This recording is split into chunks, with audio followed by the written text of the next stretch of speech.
The Pacific Northwest's Native Americans' fight for fishing rights began with the treaties of the late 1800s, but unfortunately, the issue continues today. The Bolt Decision of 1974 was a turning point, helping natives to fish without persecution.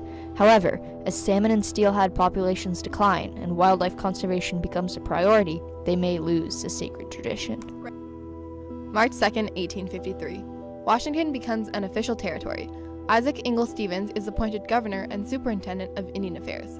He is eager to fulfill his first job as governor, scouting out railroad paths for a flourishing America. But in order to do so, he has to have land. Within 3 years, Stevens has placed almost all natives on reservations, ceding over 70 million acres to the United States. Throughout the treaty discussions, Stevens uses Chinook jargon to negotiate. However, this half language has few words, making specifics difficult and meanings vague. In the court case Duwamish v. USA, the tribe said that Chinook jargon was only good enough for, quote, simple trade barter and simple transactions between those familiar with its words and use, and was wholly inadequate as a means for communicating the terms of said treaty between the races and persons present and entering into the same, end quote. It is no wonder that the natives did not receive a fair trade. Perhaps the most famous of the treaties is the Medicine Creek Treaty, signed on December 26, 1854.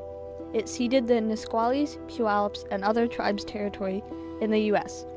The natives kept just under 4,000 acres out of the 2,200,000 acres involved.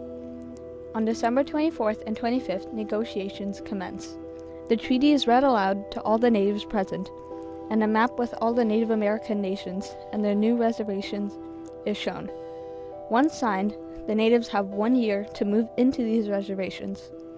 In January of 1855, the Treaty of Point Elliott is signed at the place of the Mukilteo land of the Muckleshoot tribe. 2,300 natives gather, and after 2 weeks, the treaty is signed.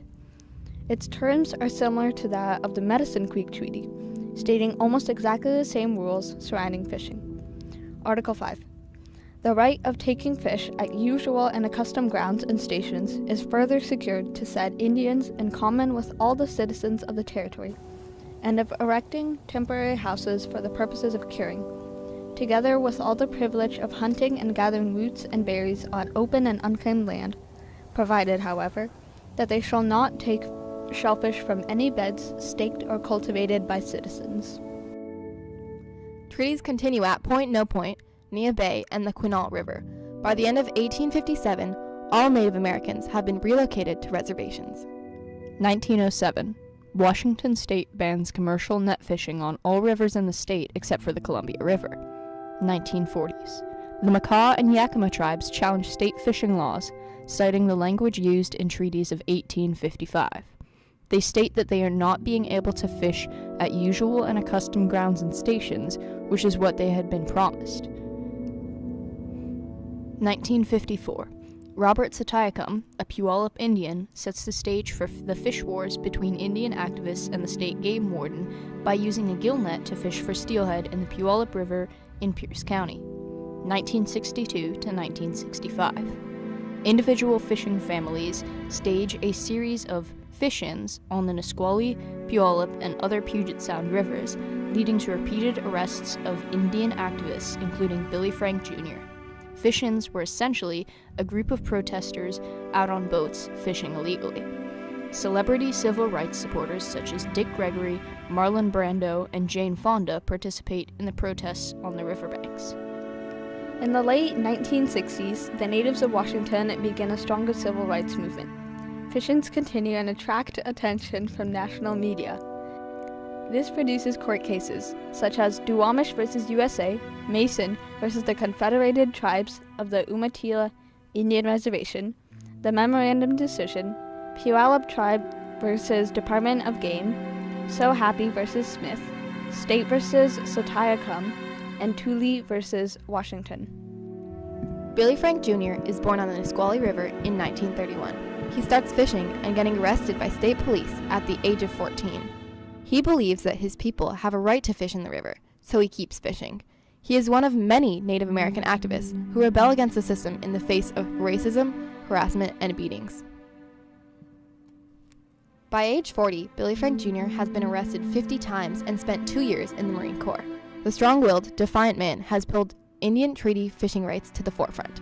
The fissions and culture clashes reached their apex in 1970 at a fish encampment on the Puyallup River. Using tear gas and clubs, about 200 state game wardens and police break up the camp and arrest 60 Native Americans and their supporters. Billy was there, and so was U.S. Attorney Stan Pitkin. 9 days later, Pitkin files a lawsuit against the state on behalf of the tribes. Federal Court Judge George H. Bolt is assigned to the case.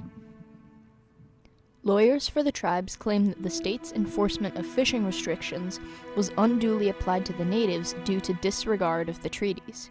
Judge Bolt issues his decision on February 12, 1974.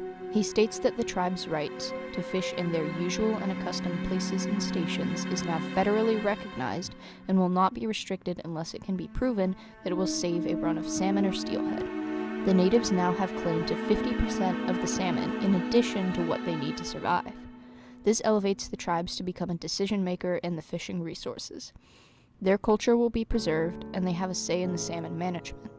To aid in this, the Northwest Indians Fisheries Commission is formed. Made up of representatives from all the treaty tribes, they begin to work with the state to manage salmon. Several commissions are made, and the Bolt decision is expanded to include shellfish. This is a time of celebration for the natives. One of their traditions, young Native American boys catching their first fish, is an important practice in several tribes. 1979. After several court challenges, the U.S. Supreme Court upholds the Bolt decision. 1991. Federal government declares Snake River sockeye as endangered under the Endangered Species Act. Before 1999, 16 more species are listed as threatened or endangered. 1999. The U.S. Supreme Court refuses to review Rafidi's ruling, letting it stand. Wild salmon have disappeared from over 40% of their natural grounds in Oregon, Idaho, Washington, and California. Today, salmon and bull trout are listed as threatened or endangered in almost 3/4 of the state. Quote, "Our salmon is disappearing, our shellfish out there, and all of this, the food chain of life, is disappearing." End quote. That's from Billy Frank Jr. Much of this is due to habitat loss, but also dams, pollution, overfishing, competing fish, and fluctuating marine conditions. As the world turns to clean energy, dams are becoming more and more popular, which in turn kills fish in the turbines. Also, Washington State has to make a decision between replacing and unclogging culverts or spending resources on other projects. If the culverts aren't kept open, the salmon's migration will be disturbed. Tribes argue that by not keeping the culverts clear, their treaty rights are denied. Recreational fishers don't know about the laws, and if they do not recognize their importance. They disregard the 50% rule and say that it's such a small mark, it doesn't matter. But it does. "We need a change," says Billy Frank Jr., just several years before his death in 2014. "We're on a course that's going down. If we don't turn it around, there's not going to be anything left. We have to turn it around." Billy's inspiring words and fierce actions earned him the Presidential Medal of Freedom, the highest award a civilian can earn. The tribes have been trying to honor Billy's thoughts, but many don't realize the truth behind his words. Throughout the 20th century, the natives have fought for their rights. From fissions, lawsuits, and government intervention, the native struggle has been long and varied. Through the Bolt decision, they reclaimed many of their treaty rights, continuing their cultural traditions. But unfortunately, they suffer a tragedy equal to such a triumph. As the fish they live off grow scarce, they may lose those same traditions.